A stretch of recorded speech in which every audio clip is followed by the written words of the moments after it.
نور کو سورہ الروم کی آیت نمبر 54۔ الحمدللہ وحدہ والصلاة والسلام علی من لا نبی بعدہ وعلی آلہ واصحابہ الذین اوفوا عہدہ۔ اما بعد فاعوذ باللہ من الشیطان الرجیم۔ بسم اللہ الرحمن الرحیم۔ اللہ الذی خلقکم من ضعف ثم جعل من بعد ضعف قوة ثم جعل من بعد قوة ضعفا وشیبة یخلق ما یشاء وهو العلیم القدیر۔ سبحان ربک رب العزة عما یصفون وسلام علی المرسلین والحمد للہ رب العالمین۔ سبحانک لا علم لنا الا ما علمتنا انک انت العلیم الحکیم۔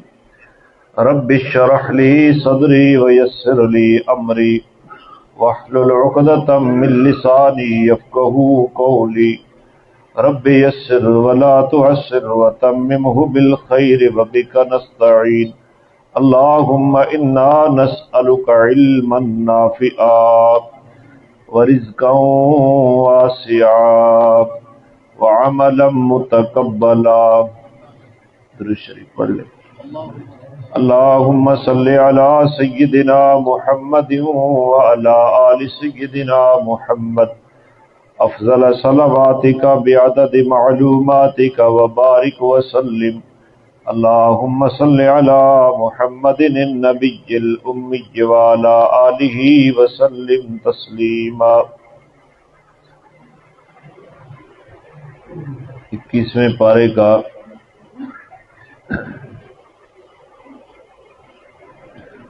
نامہ رکوع سورہ الروم کی آیت نمبر 54، 666 نمبر صفحہ ہے۔ موبائل میں جن کے پاس قرآن کریم موجود ہے وہ اس مقام کو کھول لیں تاکہ سمجھنے میں آسانی ہو۔ آواز آج کم ہے کیوں؟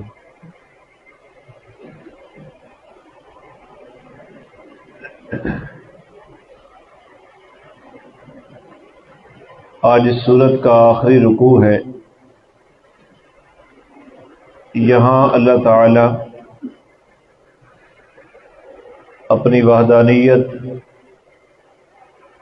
اور قیامت کے دن دوبارہ اٹھنے کے اوپر 12ویں عقلی دلیل دے رہی ہے۔ اس پوری سورت میں عقیدہ توحید اور عقیدہ آخرت کے متعلق بیان ہوا ہے، اور ان دونوں عقیدوں کو عقلی دلائل سے ثابت کیا گیا ہے۔ ایسے دلائل جن کا تعلق عقل کے ساتھ ہے ان کے ذریعے سمجھایا گیا ہے۔ اللہ الذی خلقکم من ضعف، اللہ وہ ذات ہے جس نے تمہیں کمزوریوں میں پیدا کیا، ضعف میں، کمزوری سے پیدا کیا۔ اب انسان اسی کے اندر غور کر لے، انسان جس چیز سے پیدا ہوا ہے وہ ایک گندا قطرہ ہے، ناپاک وجود ہے اس کا۔ وہ ماں کے رحم میں پہنچا تو وہ کتنا کمزور ہے، وہ قطرہ زمین کے اوپر گرے اپنی شکل بھی برقرار نہیں رکھ سکتا اور ہے ناپاک۔ پھر رحم میں پہنچا، 40 دن تک تو وہ ناپاک قطرہ ہی رہا، پھر 40 دن کے بعد وہ جمع ہوا خون بنا 40 دن تک، پھر 40 دن کے بعد وہ گوشت بنا۔ اس کے بعد اسی گوشت کے اندر ہڈیاں بنی اور انسانی ڈھانچہ مکمل ہوا۔ 4 ماہ کے بعد اس کے اندر روح ڈالی گئی۔ اب اس کی غذا جو ہے وہ خون ہے، آلائش ہے رحم کے اندر۔ 9 ماہ تک وہ ماں کے پیٹ میں رہا، اور وہاں جو ماں کے پیٹ کے اندر اللہ تعالیٰ نے اس کو رکھا تو وہ 3 اندھیروں کے اندر وہ کاریگری ہو رہی، ایک پوری کائنات بن رہی ہے، چھوٹی چھوٹی مشینیں اس کے اندر فٹ کی جا رہی ہیں، معدہ ہے، جگر ہے، انتڑیاں ہیں، اور پورا لبلبہ ہے، آنکھوں کا نظام ہے، کانوں کا نظام ہے، ہاتھوں پاؤں کا نظام ہے، یہ پورا نظام، پانی، منہ، اندر چیزیں جانے کا نظام، ان کے اخراج کا نظام۔ غذا اس کی کیا ہے؟ خون، آلائش ہے۔ ان کمزوریوں میں اس کو پیدا کیا، 9 ماہ کے بعد پیدا ہوا۔ اب اس کے بعد اللہ تعالیٰ نے اس کو تعلیم دی کہ اپنی بھوک اور پیاس کی طلب کے لیے رونے کی تعلیم دی، کہ وہ رو کر ماں باپ کو متوجہ کرتا ہے مجھے بھوک ہے، پیاس ہے، درد ہے، یہ کوئی حاجت ہے، اور ماں باپ کے دل میں محبت پیدا کر دی ہے، وہ فوراً تڑپ جاتے ہیں اس بچے کے رونے کے اوپر۔ پھر اللہ تعالیٰ نے اس کو یہ تعلیم دی ہے کہ اپنے مسوڑوں اور اپنے ہونٹوں کے ذریعے تو نے ماں کے تھنوں سے دودھ چوسنا ہے۔ یہ تعلیم کس نے دی؟ وہ نہ سردی برداشت کر سکتا ہے، نہ گرمی برداشت کر سکتا ہے، سردی سے بھی اس کو بچانا ہے، گرمی بچانا۔ تھوڑے عرصے کے بعد وہ آنکھیں بھی کھول لیتا ہے، پہچاننا شروع کر دیتا ہے، مانوس ہونا شروع کر دیتا ہے، پھر کروٹیں بدلنا شروع کر دیتا ہے، اور پھر اس کے بعد بغیر ٹیک کے ساتھ بیٹھنا شروع کر دیتا ہے، پھر بغیر ٹیک کے، پھر گھٹنوں کے بل وہ چلنا شروع کر دیتا ہے، پھر ماں باپ کی انگلی پکڑ کر یا کوئی سہارا لے کر 1-2 قدم اٹھ کر چلنا شروع کر دیتا ہے۔ یہ اس طرح اس کی تدریج ہوئی، اور میں اور آپ اس عمل سے گزر چکے ہیں سارے۔ اللہ الذی خلقکم من ضعف، اللہ وہ ذات ہے جس نے تمہیں کمزور پیدا کیا ہے، ثم جعل من بعد ضعف قوة، پھر اس نے کمزوری کے بعد قوت دے دی، جوان ہو گیا۔ اب یہ کہتا ہے عقل مند بھی صرف میں ہوں، ماں باپ کو بھی کہتا ہے یہ بے وقوف ہے، اپنے سب بڑوں کو کہتا ہے یہ بے وقوف ہے۔ اب عقل کے اوپر جوانی کا زور، اور کچھ بھی نظر نہیں آتا ہے، منہ زور ہے۔ پھر کیا ہوا؟ ثم جعل من بعد قوة ضعفا وشیبا، پھر اس نے قوت کے بعد کمزوری دی، جوانی ڈھلی، وشیبا، کمزوری آ گئی، اور حتیٰ کہ بڑھاپا آ گیا۔ اب بڑھاپے میں پھر وہی کمزوریاں، جن کے گھر کے اندر کوئی بوڑھا موجود ہے، اس بوڑھے کی حرکتوں سے جوانوں کو غصہ آتا ہے، لیکن توجہ نہیں ہوتی نا اپنے ماضی کی طرف کہ کل میں کس کمزوری میں تھا اور آج کس پوزیشن میں ہوں، کل مستقبل میں نے کس کمزوری میں پہنچنا ہے۔ نہ ماضی یاد ہے نہ مستقبل یاد ہے، سدا جوانی نہیں رہنی۔ آج جو بوڑھے ہیں وہ کل جوان تھے، اور آج جو جوان ہیں وہ کل بچے تھے، وہ کسی کے سہارے سب کچھ کرتے تھے۔ یہ سب کچھ کرنے والا کون ہے؟ اللہ وہ ذات ہے جس نے تمہیں کمزوریوں کے اندر پیدا کیا، کمزوریوں کے بعد قوت دی، پھر قوت دینے کے بعد پھر کمزوریاں شروع ہو گئی اور بڑھاپا آ گیا۔ یخلق ما یشاء، جیسے چاہتا ہے پیدا کرتا رہتا ہے۔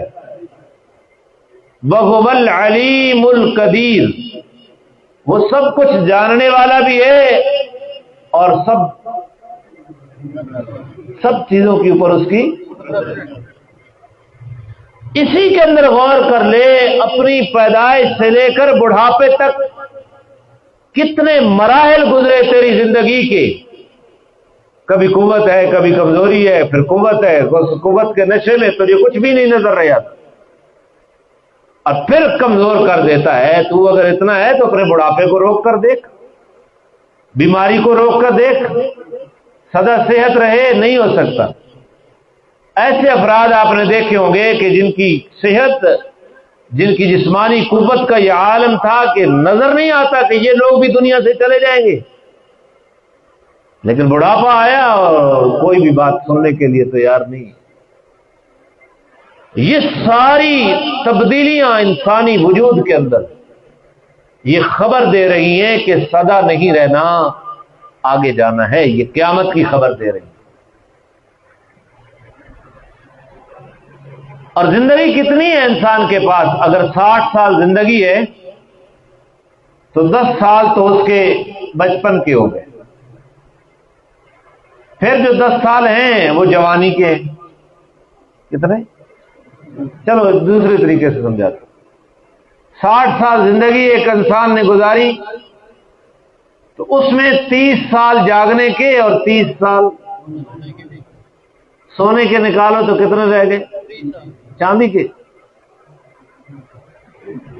جی سونا کیڑا سونا ہے؟ نہیں جاگ کے بام ہے. سونے والے نکالو تو جاگنے والے کتنے ہو گئے؟ 30. اور 30 میں سے 10 بچپنے کے نکال لو تو کتنے رہ گئے؟ زندگی تو تیری 20 سال. اسی 20 سال میں جو کرنا ہے وہ کر لو. انہی 20 سالوں میں ہماری بدماشی ہے، خدا کے ساتھ بھی، خدا کے احکامات کے ساتھ بھی، خدا کے رسولوں کے ساتھ بھی. اس 20 سال کی بدماشی میں جو کر سکتا ہے کر لے. موت کے بعد تجھے پتہ چل جائے گا کہ تو نے کیا کرنا ہے. یہ سمجھانا چاہتے ہیں اللہ تعالیٰ سے. 20 سال ہیں ہمارے پاس، لیکن اگر احکامات 100 نبی کی سنت کے مطابق تو سونا بھی عبادت ہے. دوستی نبی کی سنت کے مطابق تو دوستی بھی عبادت ہے. کاروبار نبی کے طریقے کے مطابق تو کاروبار بھی عبادت ہے. سب کچھ دین بن سکتا ہے، بس زاویہ نگاہ بدلنے کی ضرورت ہے. اللہ تعالی ہمیں اپنی زندگی کو قیمتی بنانے کی توفیق عطا. ابھی جو ہماری پوزیشن ہے وہ بس کمانا ہے، اڑانا ہے، بس بچے پالنے ہیں، شادیاں کرنی ہیں. یہ کام تو جانور بھی کر لیتے ہیں. انسان کو وما خلقت الجن والانس الا لیعبدون، انسان کو تو کسی عظیم مقصد کے لیے پیدا کیا گیا تھا. ابھی مجھے آج کچھ لوگ بتا رہے تھے کہ یہ ہمارا جو غربی جنگل ہے، اس جنگل کے اندر اللہ تعالیٰ نے کوئی ایسا کیڑا پیدا کر دیا ہے کہ جنگل اس طرح بنتا جا رہا ہے گویا آگ لگ گئی ہے. گویا اور جتنے پڑھے لکھے لوگوں کے پاس ہم بیٹھتے ہیں جن کا دین کے ساتھ کوئی اگر تعلق نہیں ہے، مسجد کے ساتھ، مدرسے کے ساتھ، علماء کے ساتھ، قرآن کی تفسیر کے ساتھ، حدیث کے ساتھ اٹھنا بیٹھنا نہیں ہے، ان کے دماغ میں مادی اسباب نے اس طرح گھیرا ڈالا ہوا ہے جس طرح ہم نے خالق کائنات کے اوپر بھروسہ رکھنا چاہیے تھا. زمین کی تہوں کے نیچے پانی جا رہا ہے، نیچے جا رہا ہے. سسٹم کی طرف بات آ رہی ہے کہ سولر ضائع کر رہا ہے. ہاں سولر ایک سبب ہے اس کے ضیاء کا، مجھے اس سے انکار نہیں ہے، لیکن اصل میں جو نیچے جا رہا ہے وہ کون کر رہا ہے؟ ہاں فَمَن يَأْتِيكُمْ غوراً پتہ نہیں قرآن کی آیت کس طرح ہے، اس کا مفہوم یہ ہے کہ اللہ تعالیٰ کہتے ہیں کہ میں اگر زمین کی تہوں میں نیچے پانی لے جاؤں، کون ہے اس کو اوپر لے جانے والا؟ یہ قحط کی شکلیں ہیں. لیکن اب پھر کہتے ہیں کہ ہم کسی طریقے سے بچا لیں. بچانے کا ایک ہی طریقہ ہے، اللہ سے سلو کر لیں، استغفار کا بس کر لیں. اللہ لگاتار بارشیں برسائے گا، زمین کی سٹوریج بحال ہو جائے گی. بارشیں نہیں آئیں گی تو جنگلات کے کیڑے شہروں میں آ جائیں گے، ٹڈی دل آئے گا فصلوں کو تباہ کر دے گا. تو مادی اسباب کے اوپر ان کو اختیار کرنا ہے، بھروسہ نہیں کرنا. بھروسہ کس پہ کرنا ہے؟ اور جس پہ بھروسہ کرنا ہے اسی کے ساتھ سلوک کرنی ہے. آج اس کی طرف توجہ نہیں ہے. تو خدا کے لیے ہمیں ایک بت پرستی ہے اور ایک اسباب پرستی ہے. اسباب پرستی سے باہر نکلنا ہے، اسباب اختیار کرنے ہیں، اور اسباب کے اوپر نتیجہ پیدا کرنے کے لیے دعا کس سے مانگنی ہے؟ جی دیکھو ہمارے ساتھیوں نے ڈیم بنایا. کیوں ڈیم بنایا؟ جی ہو گیا. میں آپ سے جو بات پوچھ رہا ہوں ہو گیا ہے؟ کیوں نہیں ہوا؟ بارش نہیں ہوئی. اب بارش کس نے برسانی ہے؟ ہم نے سبب اختیار کیا. اب اس سبب کو نتیجہ خیز بنانے کے لیے مانگنا کس سے ہے؟ ہاں یہ بات ذہن میں ہونی چاہیے. اسباب اختیار کرنے ہیں ضرور. ہماری پانی کی سٹوریج شمالی حصے میں ہے، جھیل میں، اس کا فائدہ شمالی علاقے اٹھا رہے ہیں جو اس سے شمال، جھیل سے شمال میں ہے. ہم نے اس سٹوریج کو جنوبی حصے میں کرنا ہے، لیکن اس سٹوریج کو بحال کس نے کرنا ہے؟ تو اس کے لیے کیا ہے؟ استغفر اللہ ربی من کل ذنب واتوب الیہ. اللہ میں ہر گناہ سے معافی مانگتا ہوں تو اس سے اور تیری طرف رجوع کرتا ہوں. بات سمجھیے. اللہ فرما رہے ہیں کہ یہ جو کمزوریوں سے لے کر قوت، پھر قوت سے لے کر کمزوری اور پھر بڑھاپا، یہ دلیل ہے اس بات کی کہ سدا نہیں رہنا. سدا جو آدم علیہ السلام دنیا سے گئے ابھی تک تو قیامت نہیں ہے، وہ عالم برزخ میں ہے، عالم قبر میں ہے. ہمارے دادا پردادا اوپر جتنی نسلیں پتری کتنے سال ہو گئے قبر میں. ہم نے مرنا ہے تو کہاں جائیں گے؟ اور پتہ نہیں قبر میں کتنے سال آنے ہیں. اور قبر میں پوچھ ہوگی نیک اعمال کی اور ایمان کی. وَيَوْمَ تَقُومُ السَّاعَةُ، اور جس دن قیامت قائم ہوگی اس دن کیا ہوگا؟ یقسم المجرمون، کافرون نہیں ہے، یقسم مجرم قسمیں اٹھائیں گے. اب مجرم نماز نہ پڑھنے والا بھی ہے، زکات نہ دینے والا بھی ہے. کیوں بھائی؟ مجرم قسمیں اٹھائیں گے. ما لبثوا غیر الساعة، ہم تھوڑی مقدار ٹھہرے، چند لمحے ٹھہرے دنیا کے اندر یا قبر کے اندر. کذالک کانوا یؤفکون، اسی طرح جس طرح آج یہ کہہ رہی ہیں. اس کی وجہ یہ ہے کہ وہ دنیا کے اندر بھی یہی کچھ کہا کرتے تھے، بہک جایا کرتے تھے. دنیا کے اندر بھی اونھے چل رہے تھے، بہک رہے تھے، الٹی باتیں کرتے تھے. اور آج بھی الٹی بات کر رہے ہیں کہ ہم ایک لمحہ دنیا میں ٹھہرے. 100 سال زندگی گزار کے آیا اور اب کیا کہتا ہے قیامت کے دن؟ اچھا بھائی آپ کی میں سے جس آدمی کی 60 سال عمر ہو وہ ہاتھ کھڑا کرے. اللہ بخش صاحب نے ہاتھ کھڑا کر دیا، خلاص صاحب نے کر دیا. اچھا بھائی 60 سال اس طرح لگتے ہیں نا، وہ کل کی بات ہے، ماضی اتنا لگتا ہے. قیامت کے دن آئے گا تو کہے گا، قسم اٹھا کے کہے گا ہم دنیا میں ایک لمحہ ٹھہرے، چاہے 100 سال کی زندگی ہو. اور قبر کی زندگی چاہے 1000 سال گزار کے آیا ہو، کہے گا ایک لمحہ تھا. دنیا میں اسی طرح الٹی باتیں کرتے تھے. اور کوئی مرنا شرنا نہیں، یہ مرتے ایکسیڈنٹ والے ہیں، مرتے بیماریوں والے ہیں، جو واک نہیں کرتے وہ مرتے ہیں.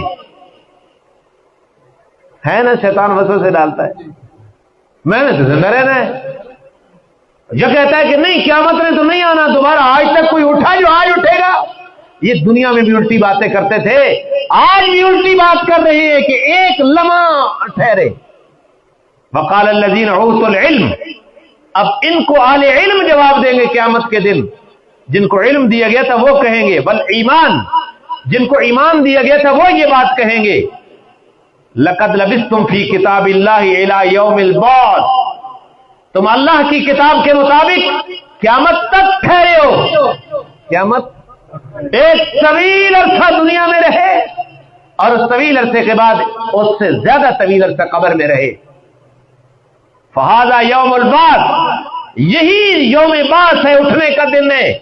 ولکنکم کنتم لا تعلمون، لیکن تمہیں اس یوم بعث کا یقین نہیں تھا. تمہیں اس کا بس دیکھی ویسی جدہ ڈھائی تک تمہیں یقین نہیں تھا یہی ہے وہ آج جس کے بارے میں تم کہہ رہے جلدی آ گئے. ایک لمحہ تو ہم ٹھہرے تھے, جلدی آ گیا نہیں. فَيَوْمَئِذٍ یہ ایسا دن ہے لا ينفع الذین ظلموا معذرتهم, اس دن ان کی معذرت ان کو کوئی فائدہ نہیں دے گی ظالموں کو. جی یہ تو یوم الحساب ہے. دنیا دار الامتحان ہے, آخرت دار الجزا ہے. بھئی ہم نے دنیا غلط کر رہے آج معافی مانگتے ہیں, نہیں آج کوئی معافی نہیں ان کی قبول کی جائے گی. ولا هم یستعتبون, اور توبہ بھی ان کی اللہ کی ناراضگی کو دور کرنا اس کا کوئی ان سے مطالبہ بھی نہیں کیا جائے گا کہ اب معذرت کر لو, اب اللہ کو راضی کر لو, مہلت بھی نہیں دی جائے گی. بالکل بھائی کوئی بندے ہوتے ہیں نا وہ کہتے ہیں غلطی ہو گئی, وہ توجہ دلوا دیتے ہیں معافی کی طرف, وہاں توجہ بھی نہیں دلوائی دی جائے گی, اور وہاں اگر کوئی معذرت کرے گا تو اس کی معذرت قبول. یہی ہے جہاں کچھ کرنا ہے.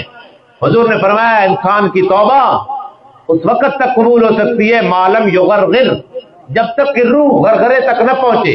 روح یہاں پہنچائی پھر توبہ قبول نہیں ہے. یا سورج جس دن مشرق سے بجائے مغرب سے طلوع ہوگا اس دن توبہ قبول نہیں ہوگی. اس سے پہلے پہلے جو کچھ کر رہا ہے, موت آ گئی, موت کے بعد قیامت آ گئی, نہ معذرت قبول ہوگی نہ معذرت کا کوئی سبب آئے. لہذا آج ہی جو کچھ کرنا ہے وہ کر.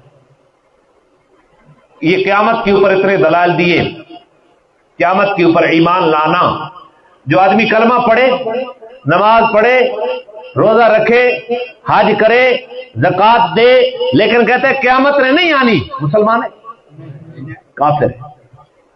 وہ کلمہ پڑھتے ہوئے بھی کافر ہے, کیونکہ ایک عقیدے کا انکار کر رہا ہے.